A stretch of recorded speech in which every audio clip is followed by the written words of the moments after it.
ॐ सहनाववतु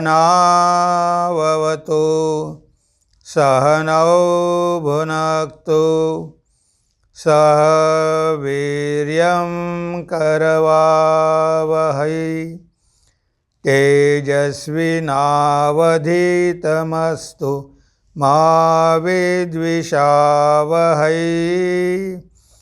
ओम शांति शांति शांति।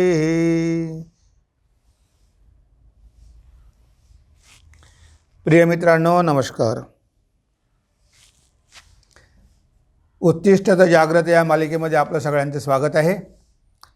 आज आपली कविता आहे, त्यालाच मुक्ती लाभते, त्यालाच मुक्ती लाभते।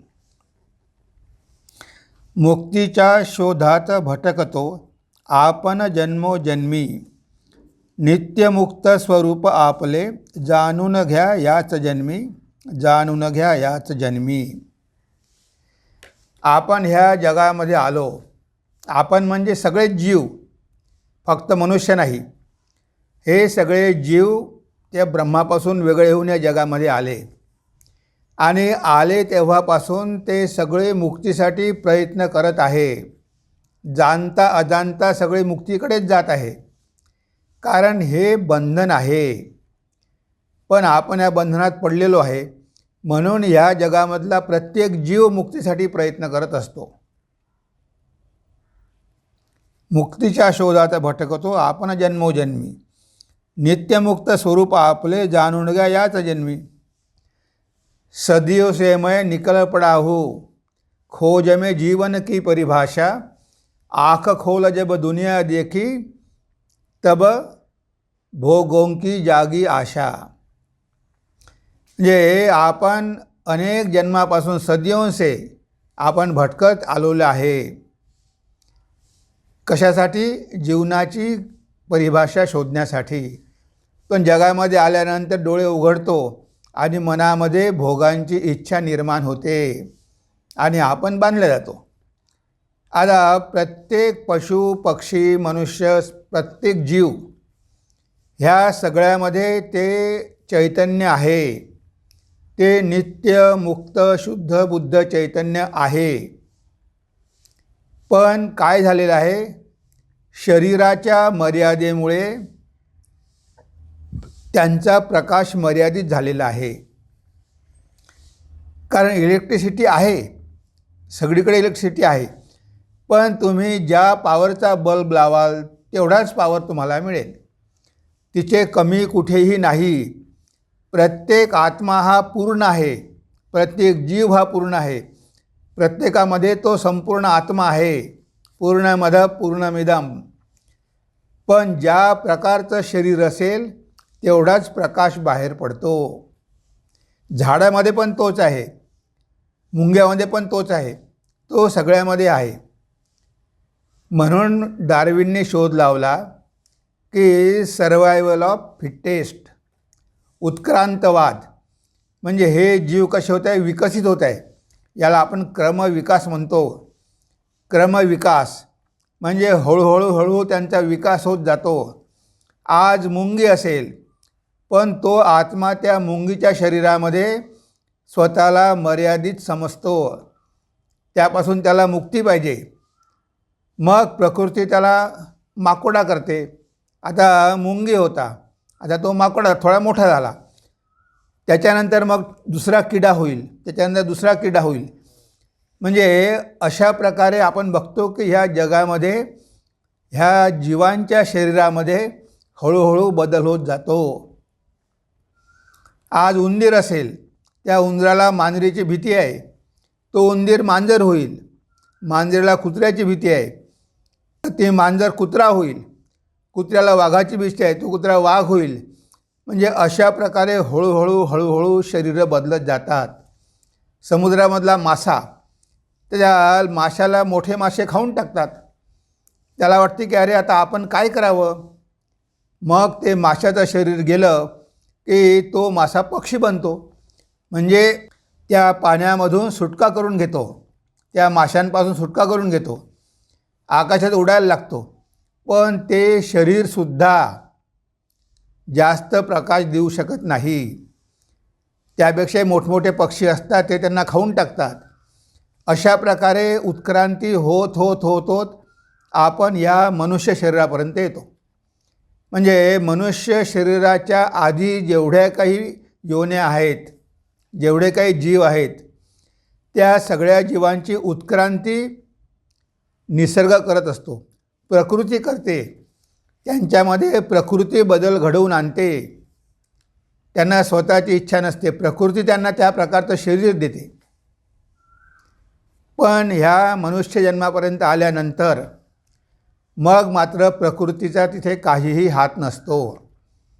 कारण आता आपल्याला मनुष्य देह मिळालेला आहे. आता इथे आपली उन्नती आणि अधोगती ही आता आपल्या हाती आहे. प्राण्यांना स्वातंत्र्य नाही. त्यांना जरी वाटलं तरी ते प्रगती करून घेऊ शकत नाही. तो मासा मासाच राहील, गाय मरेपर्यंत गायच राहील. त्या गायीमध्ये काहीही बदल होणार नाही, कारण तिथे त्यांना बुद्धी नाही, विवेक नाही, स्वातंत्र्य नाही. पण एकदा मनुष्य देह लाभला, ही प्रकृती म्हणते की मी माझं कार्य पूर्ण केलेलं आहे. मी तुला त्या मुंगी माकुड्यापासून इथपर्यंत आणलेलं आहे. आता तुझी प्रगती आणि तुझी अधोगती तुझ्या हाती आहे. आता मनुष्य देह मिळूनसुद्धा आपण जर पशुप्रमाणे व्यवहार केला तर पुन्हा आपल्याला पशुचं शरीर प्राप्त होऊ शकतं. आता आपल्या हाती आहे. आता आपण मुक्त व्हायचं की बंधनात पडायचं हे स्वातंत्र्य आपल्याला दिलेलं आहे. मनुष्य ठरवू शकतो आणि त्याला सगळे शास्त्र आहे, संत आहे, गुरु आहे, मार्गदर्शन आहे. त्याला इथे अनेक मार्ग आहे. म्हणजे स्वतःची उन्नती करून घेण्याचे अनेक मार्ग आहे. आता आपल्याला आध्यात्मिक उत्क्रांती करून घ्यायची आहे. कारण मनुष्यामध्ये पण फरक असतात. काही मनुष्य खालच्या पातळीवर असतात, काही थोड्या उच्च पातळीवर असतात. म्हणजे मनुष्य काही सगळेच सारखे नाही.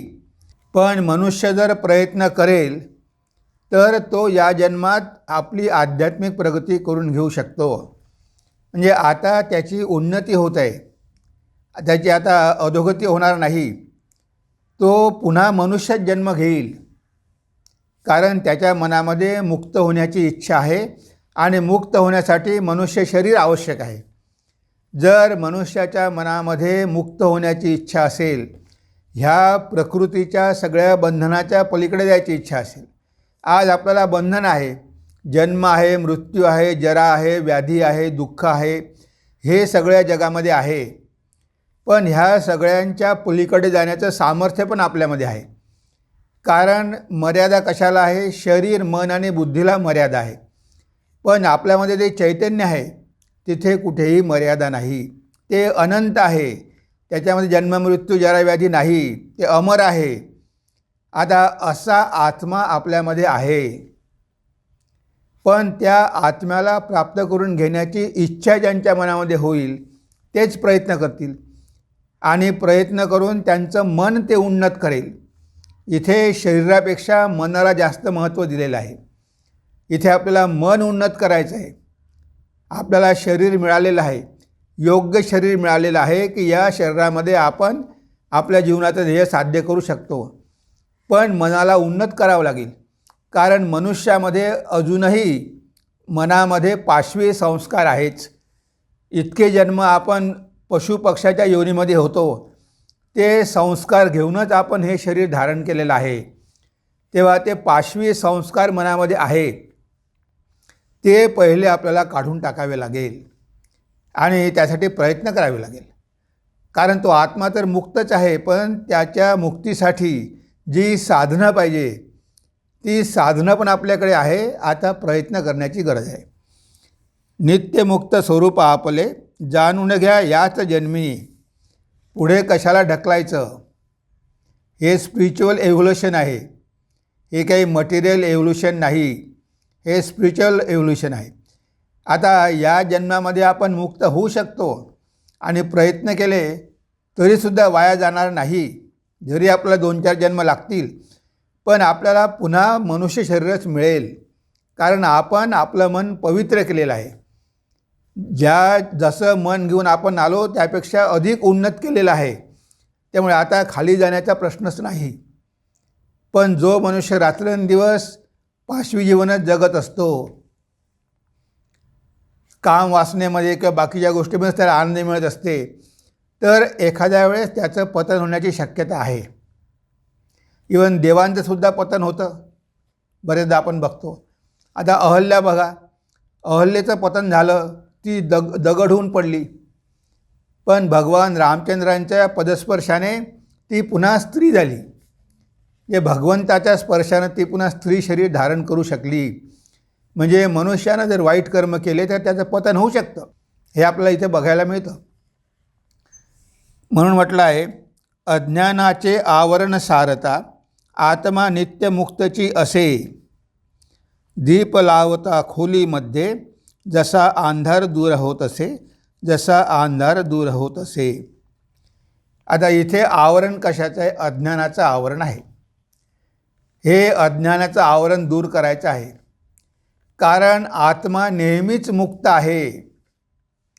असं आपल्याला वाटतं की आपण बंधनात आहोत, त्या आत्म्याला वाटतं की आपण बंधनात पडलेलो आहोत, पण तो आत्मा नित्य मुक्तच आहे. हे जे काही दिसतं आहे ते नित्य नाहीच आहे, ते अनित्य आहे. हे शरीर तात्पुरतं धारण केलेलं आहे, म्हणजे आपला स्वभाव अमरच आहे. तो स्वभाव कधी नष्ट होऊ शकत नाही, त्याला कोणीही नष्ट करू शकत नाही, त्याचा कोणीही विनाश करू शकत नाही. शरीर गेल्यामुळे त्या आत्म्यामध्ये काहीही फरक पडत नाही. त्याच्यामधला आनंद, त्याच्यामधलं स्वातंत्र्य राहतेच. त्याच्यामुळे मनुष्याचा स्वभाव नित्य मुक्तच आहे, आनंद स्वरूपच आहे. फक्त मायेचं आवरण आलेलं आहे, फक्त अज्ञानाचं आवरण आलेलं आहे. म्हणून भगवान श्री रामकृष्ण आईला प्रार्थना करायचे, म्हणजे आई, नरेंद्राला माहिती आहे की तो मुक्त आहे, त्यानं ते जाणून घेतलेलं आहे, पण त्याला जर कळलं की तो मुक्तच आहे तर तो माझं काम करू शकणार नाही. म्हणून त्याच्यावर थोडं अज्ञानाचं आवरण टाक, म्हणजे त्याला कळू देऊ नको. म्हणजे बघा, जे मुक्त पुरुष असतात त्यांना माहिती असते की ते मुक्त आहे, आणि त्यांना माहिती असल्यामुळे त्यांना या जगामध्ये काहीही देणं घेणं नसतं. ते येतात फक्त जगाच्या उद्धारासाठी. आता त्यांना जर कळलं तर मुक्त आहे तर ते शरीर सोडून देतील, ते कशाला भानगडीत पडेल. म्हणून श्री रामकृष्ण आईला प्रार्थना करतात की आई, त्याला थोडं अज्ञानामध्ये ठेव, त्याला ज्ञान जर पूर्ण दिलं तर तो माझं काम नाही करू शकणार. म्हणजे अज्ञानाचं आवरण आहे, जीवामध्ये ते आहे, महापुरुषांमध्ये ते नसतं, म्हणून ते मुक्त होतात. पण आपल्याला ते आवरण दूर करता येतं, कारण त्यांच्यामध्ये जी शक्ती आहे ती शक्ती आपल्यामध्ये पण आहे, पण आपल्यामध्ये प्रकाश थोडा कमी आहे, त्यांच्यामध्ये प्रकाश जास्त असतो. जेव्हा भगवान श्री रामकृष्ण विद्यासागरांकडे गेले तेव्हा भगवान श्री रामकृष्ण म्हणाले की भक्तामध्ये भगवंताचा प्रकाश जास्त असतो.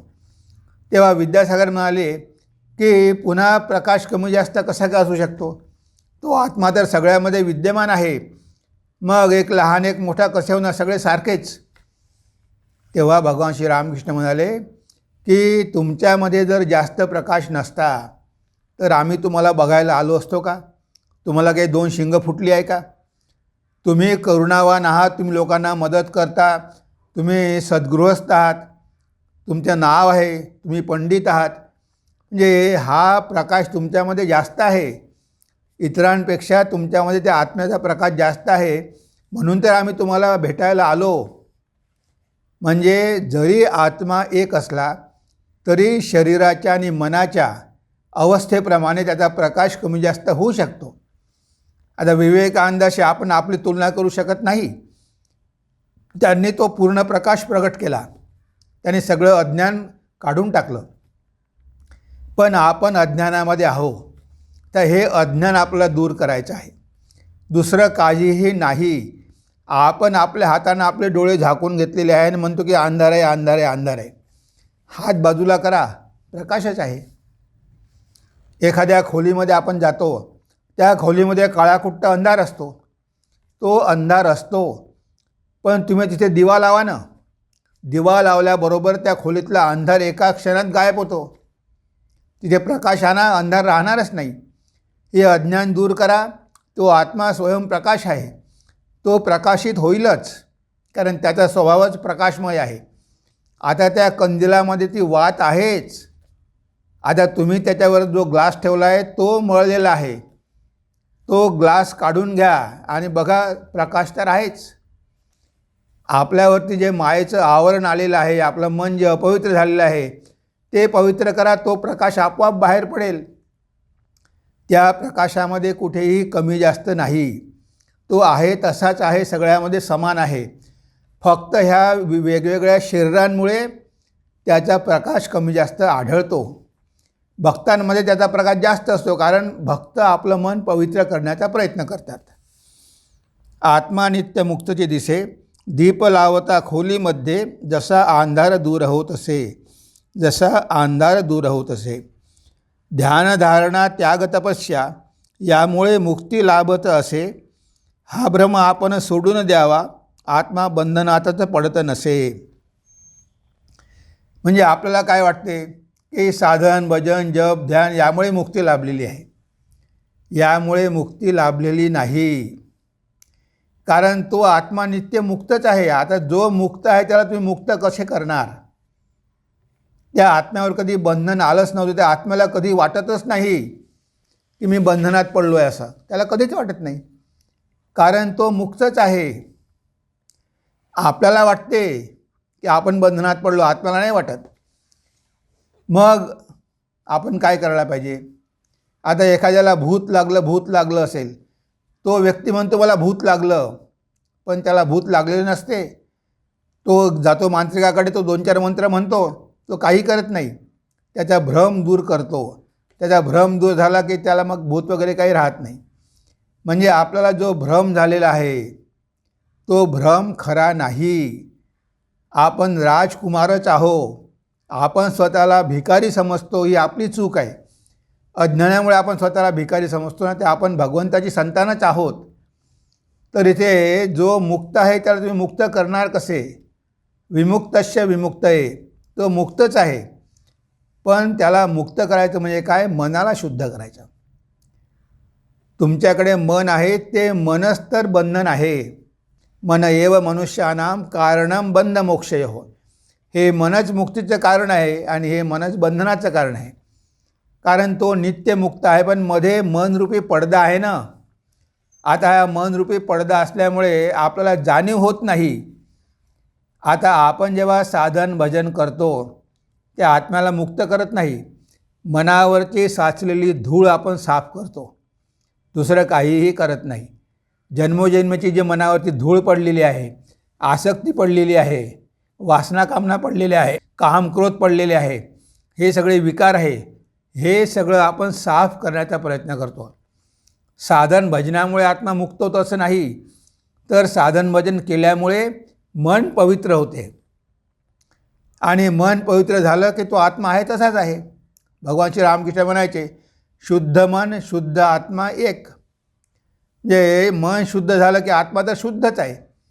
मग मन शुद्ध झालं की त्याचा पूर्ण प्रकाश पडणार, म्हणजे तेव्हाच तो मुक्त होणार, तो मुक्तीचा आनंद घेणार. म्हणजे बघा, हे या सगळ्या तपस्या ह्या मनाला पवित्र करण्यासाठी आहे.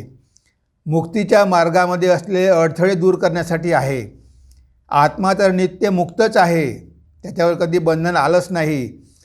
पण आपल्याला वाटते हा भास आहे, भासमान आहे, की आपल्याला वाटते की आत्मा बंधनात पडलेला आहे.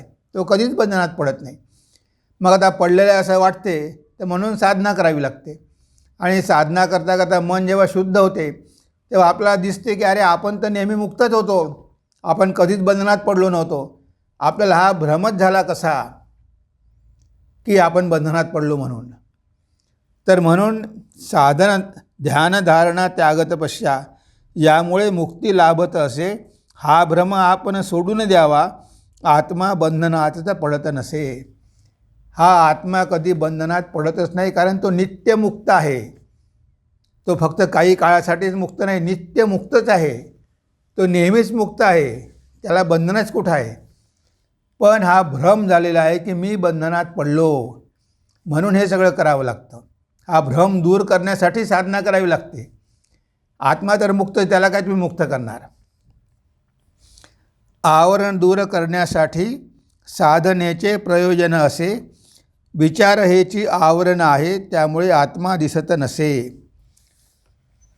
आता आपल्या मनावर जे आवरण पडलेलं आहे, आत्म्यावर जे आवरण पडलेलं आहे, ते दूर करण्यासाठी साधनेचं प्रयोजन आहे. आता या आवरणामध्ये विद्याशक्ती पण आहे, अविद्याशक्ती पण आहे. तर अविद्याशक्ती आपल्याला बांधते, आपण या संसाराला आसक्त होतो. पण विद्याशक्तीचा आश्रय घेतला तर आपण मुक्त होतो. ही शक्ती आपल्याला कशी बांधते? त्यामध्ये 2 पॉवर आहे. एक आहे आवरण शक्ती, दुसरी आहे विक्षेप शक्ती. पहिले ही माया आपले डोळे झाकून टाकते, म्हणजे आपल्याला खरं काय ते दिसू देत नाही, आणि मग दाखवते काय? विक्षेप. हे सगळं जग दाखवते, म्हणजे सत्य झाकून ठेवते आणि मिथ्या जग दाखवते. या मिथ्या जगाच्या मागे सत्य आहे ते आपल्याला कळू देत नाही. आवरणशक्ती आणि विक्षेप शक्ती, त्यामुळे आपण बांधल्या जातो. तर इथे विद्यामाया आपल्याला मुक्त करू शकते. आपण जर प्रयत्न केले तर आपण या जन्मातच मुक्त होऊ शकतो. आपण सगळ्या बंधनातून मुक्त होऊन आत्मानंद अनुभवू शकतो. एवढं स्वातंत्र्य या मनुष्य देहामध्ये मनुष्याला दिलेलं आहे. प्रकृतीचं इथे काहीही चालत नाही. ती प्रकृती आता इथे आपल्यावर काहीच प्रभाव पाडू शकत नाही, कारण स्वातंत्र्य आपल्याला दिलेलं आहे. लोक जंगलात राहायचे, पण मनुष्यानं विचार केला की जंगलात कशाला राहायचं, ऊन वारा पाऊस यामध्ये कशाला राहायचं. म्हणून त्याने प्रकृतीच्या विरोधात संघर्ष सुरू केला. त्यानं घर बांधलं, आता त्यानं स्वतःचं रक्षण केलं ऊन वारा पावसापासून. म्हणजे मनुष्य प्रकृतीशी संघर्ष करण्यासाठी जन्माला आलेला आहे. पशुपक्षी संघर्ष करू शकत नाही, मनुष्य करू शकतो. कितीतरी वैज्ञानिक शोध लावले, मनुष्यानंच लावले, म्हणजे तो काही प्रकृतीच्या बंधनात नाही, तो प्रकृतीवर जय प्राप्त करून घेऊ शकतो. हे सामर्थ्य मनुष्याला दिलेलं आहे. तेव्हा इथे साधना केली पाहिजे फक्त मनावरचं आवरण दूर करण्यासाठी, मनाला पवित्र करण्यासाठी. आणि विचार हेची आवरण आहे, त्यामुळे आत्मा दिसत नसे. आता मन म्हणजे काय? जर आपण अध्ययन केलं तर मन म्हणजे विचार. मनामध्ये सतत विचार सुरू असतात. ह्या विचाराला प्रेरणा काय देते? आपल्या मनामधले विकार, आपल्या मनामधली आसक्ती. तर हे मनामधले विचार जर आपण बंद करू शकलो, विचारच आहे, मग चांगले विचार असो की वाईट विचार असो, दोन्ही विचारच आहे. भगवान श्री रामकृष्ण म्हणाले की पायामध्ये जर काटा टोचला असेल, दुसरा एक काटा घ्या, तो पायातला काटा काढून टाका आणि दोन्ही काटे फेकून द्या. म्हणजे वाईट विचार आणि चांगले विचार, तेव्हा चांगल्या विचाराद्वारे वाईट विचार काढून टाका, आणि मग चांगले पण तुम्हाला सोडून द्यायचे आहे. ते चांगले काही धरून ठेवायचे नाही, ती पण एक साखळीच आहे, ते पण एक बंधनच आहे. मग तुम्हाला चांगल्या आणि वाईटाच्याही पलीकडे जावं लागेल. यालाच म्हटलं आहे योगामध्ये, योग चित्त वृत्ती निरोध. मनामध्ये असलेल्या वृत्ती, मनामध्ये नेहमी सुरू असलेले विचार, यांना जर आपण बंद करू शकलो, कारण मन म्हणजे विचारच आहे, ह्या विचारांना जर आपण पूर्णपणे बंद करू शकलो, निर्विचार, मनामध्ये काहीही एकही विचार नाही, असं होताच मनाचा नाश होतो. आणि मनाचा नाश झाला की मग भगवंताचं दर्शन होतं, आत्मसाक्षात्कार होतो. म्हणून आपण ध्यान करतो. कशासाठी ध्यान करतो? कारण आपल्या मनामध्ये सतत विचार येत असतात. ध्यानाला बसलो तरी आपलं मन चंचलच असतं. बरेचदा आपण कंप्लेंट करतो की अरे मन शांत होत नाही, एवढं मन चंचल आहे, कसं शांत करायचं? ह्या मनाला अशांत करणारे विचार आहे. हे विचार जर आपण थांबवू शकलो, आणि विचार कशाविषयी? जगाविषयी. आता जगाचे विचार सोडून भगवंताचे विचार करा. आता भगवंताबद्दल, आत्म्याबद्दल विचार करा. आता आत्मचिंतन करा, आणि हळूहळू ते आत्मचिंतन पण तुम्ही सोडून द्याल. जेव्हा आत्मा प्रगट होईल तेव्हा काहीच विचार राहणार नाही.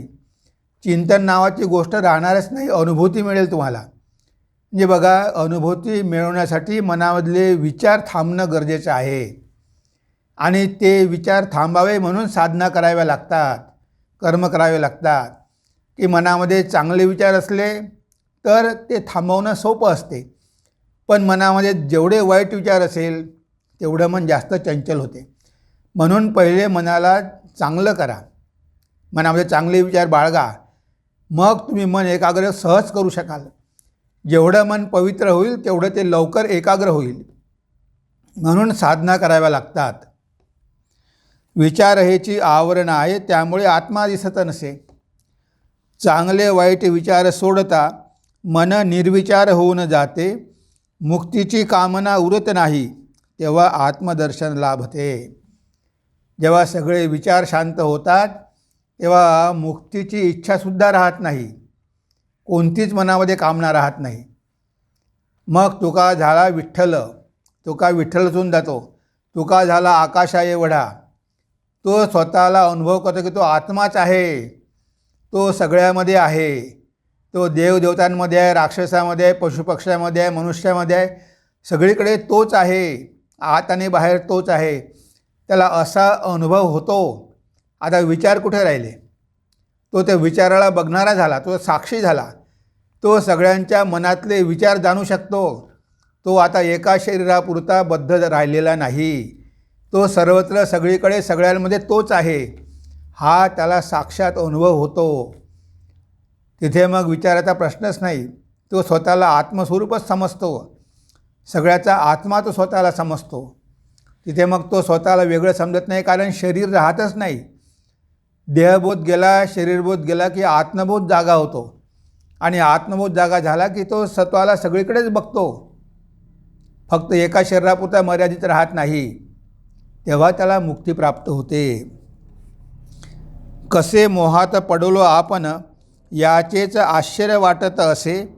आपण नित्य मुक्तचे आहो, याची जाणीव होत नसे. कसे मोहात पडलो आपण, याचेच आश्चर्य वाटत असे. म्हणजे आपण ह्या बंधनात पडलोच कसे, याचं त्याला आश्चर्य वाटतं. जेव्हा मनुष्याला मुक्ती प्राप्त होते तेव्हा त्याला वाटतं की अरे, नेहमी मी मुक्तच होतो. हे स्वप्न मला कधी पडलं? हे स्वप्न कधी सुरू झालं की मी बंधनात आहे, असा विचार मी कधीपासून करू लागलो?